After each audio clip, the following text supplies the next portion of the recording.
Hey guys, what's up? Crazy Puerto Rican here today to give you basically my pickups for PR Comic Con this year, which I got a lot of stuff I gotta say, and yeah, as you see in the Troy Baker, I uploaded the Troy Baker Q&A, and if you stayed till the end, I was an asshole and talked too much, and he kind of burned me a little bit, so yeah. Anyway, so I wanted to show you what I picked up over the weekend, Memorial Day weekend at Puerto Rico Comic Con.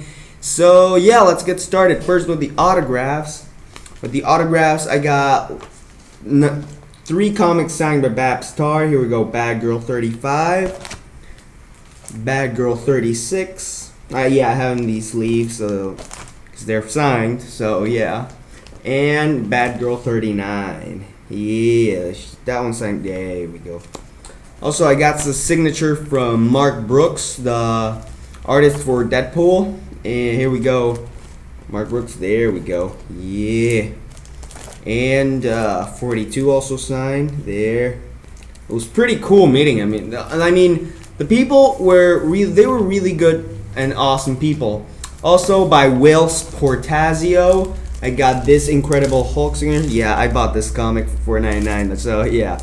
Anyways, got his signature right there. And it was really cool meeting them, they're really cool people. And I got another comic book signed. It's a Power Rangers comic, actually, by Steve Cardenas. See right there, Steve Cardenas, Rocky. And when I actually gave it to him, he was like, "Oh, cool, old school stuff." And I was like, "Man, this comic's old school." I'm like, "Yeah, it's pretty cool." So, actually, I got one more thing signed by the cosplayer that came this year, Nicole Mary Jean. Boom. It's right here. Go get him, Tiger. So yeah, I was just like a Spider-Man fanboy the first day, so I just had to get this one. I got like 3 pictures with her. So yeah, I got this awesome poster. As for other comics themselves, I got Star Wars #1 by Marvel. Now, when this first came out, I couldn't get it because they were sold out like that and they didn't bring more copies. So in Comic-Con they had them, jumped on it. Another one I got was Secret Wars #2. Same with Star Wars. Sold out like that, only brought the variant editions. So yeah, look at Secret Wars. And I got #1 upstairs, so yeah. Also, Ant-Man #4, which that week around, I was like very lazy on comics and didn't get them, so I missed out on this one. Got it at Comic-Con. Yeah. And of course, the OG cover of Bad Girl. I do have the variant movie cover, which is the one they had, but they didn't have this one, and I really love collecting the OG covers. I mean, look at that. Who wouldn't want that?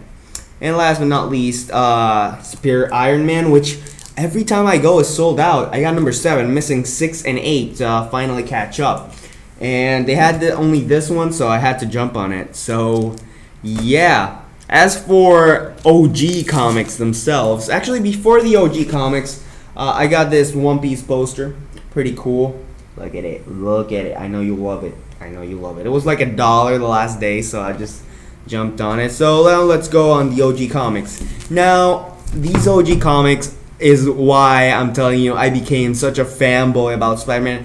I mean, Spider-Man has always been my favorite superhero, but whenever I saw Spider-Man or Spider-Man related comic, I was like, mine. So yeah, let's go. I got the Amazing Spider-Man 328. That looks really, really cool. I got the Amazing Spider-Man 347.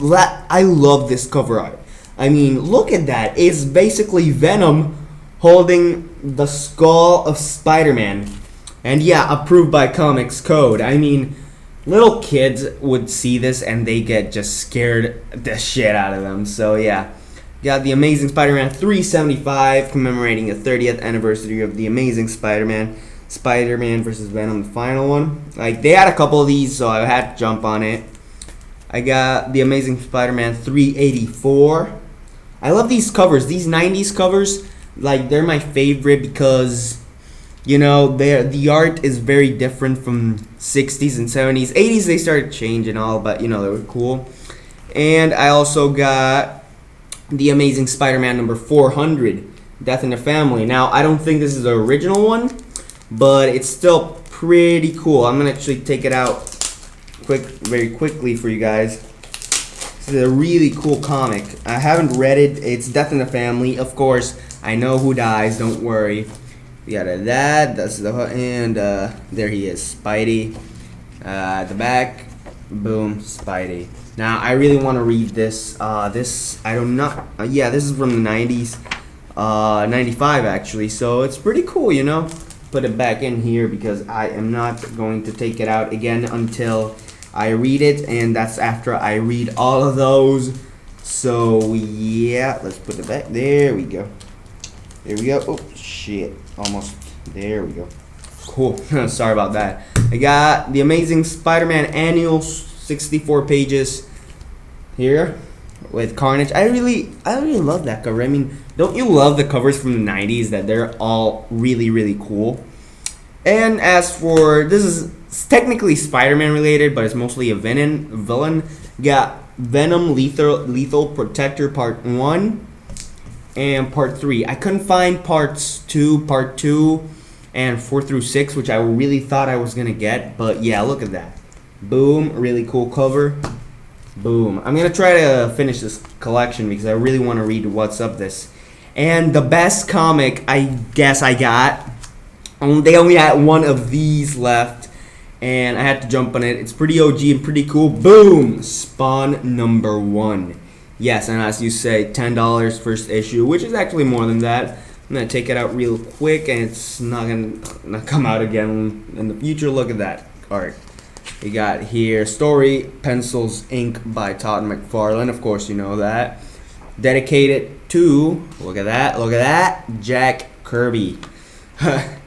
Who wouldn't love to meet Jack Kirby? But sadly, stuff happens. This is not a reprint, I believe. I gotta check on that, but yeah, it looks pretty cool. Have #1, first issue. In really good conditions. No, this is not a reprint. Nope, this is actually the original for $10 in really good conditions. So at $10, jump on it really quickly. So yeah, that's all I got for comics. You see, I got a lot of comics at Comic Con, and I'm a comic fanboy right now.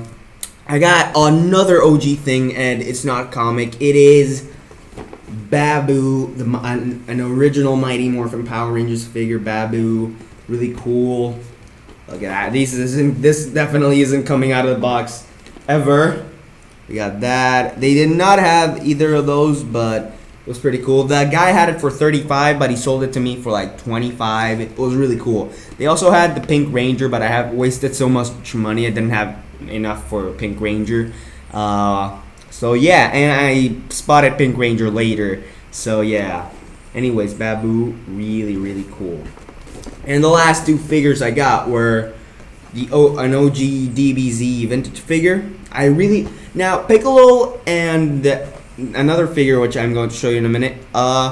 They are like the ones I didn't have as a kid. As a kid, I really loved DBZ, but all I got was like either Goku or Vegeta, maybe a Gotenks and stuff like that, but I never got a Piccolo. And I really wanted one, and they had a good deal on it, so I got it. Look at that, that's Series 2. Boom.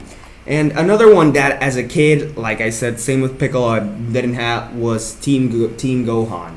Nah, Super Saiyan Team Gohan. I've always wanted a Team Gohan like this, and it's pretty cool. OG stuff, of course. It's a little bent here, but I don't blame them because it's an old figure, and it's actually in really good conditions. Like imagine this signed by the actors, this by Christopher Sabat. But honestly, this is something I wouldn't sell because DBZ has a special meaning to me. It's my favorite anime of all time, and this is one of my favorite characters of the DBZ era, of course. Same here. And yeah, that's pretty much all I picked up for Comic Con this year.